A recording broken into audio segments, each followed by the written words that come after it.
শিল্পী মই আন্ধাৰৰ সতে যুঁজি পোহৰলৈ যাওঁ মানুহৰ জীৱনৰ খোটালিয়ে নুনুমোৱা আলোকৰ চাকিটি জ্বলাওঁ আপুনি যেতিয়া শুনিছিল যে আপোনাৰ দেউতাই প্ৰথমখন অসমীয়া ছবি নিৰ্মাণ কৰিছিল এনে ধৰণৰ কথা আছে নি ছবিখনক লৈ যিখিনি কথা আচলতে আমি অসমীয়াই নাজানো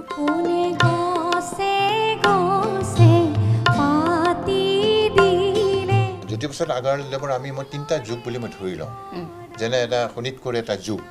এটা কাৰাগাঙৰ লিগিৰি এটা যুগ লভিতা এটা যুগ দেউতা বুলি কোৱাৰ লগে লগে আপোনাৰ মনত প্ৰথম উদয় হোৱা কথাষাৰ কেনে ধৰণৰ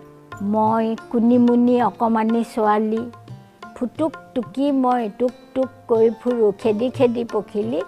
ধুলিৰে ধেমালি মোৰ অকমানি ছোৱালী আমাৰে সখিয়া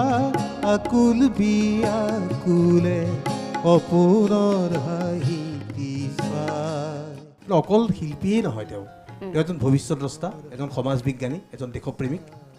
আৰু এজন চিন্তানায়ক জ্যোতিপ্ৰসাদ আগৰৱালাই নিজে সদায় কয় যে পৰিৱৰ্তন সদায় হ'বই আৰু পৰিৱৰ্তন এটা লাগে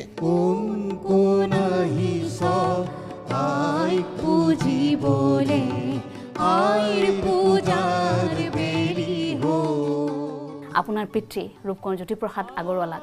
যি ধৰণে অসমবাসীয়ে স্বীকৃতি দিব লাগিছিল ক'ৰবাত দিয়া নাই কন্যা হিচাপে সেই কথাটোৱে বুকুত খুন্দিয়াই নেকি কেতিয়াবা ৰূপকোঁৱৰ জ্যোতিপ্ৰসাদ আগৰৱালা আৰু আপোনাৰ দেউতা তাৰ মাজত কেতিয়াবা পৃথকতা দেখিছিল নেকি আপুনি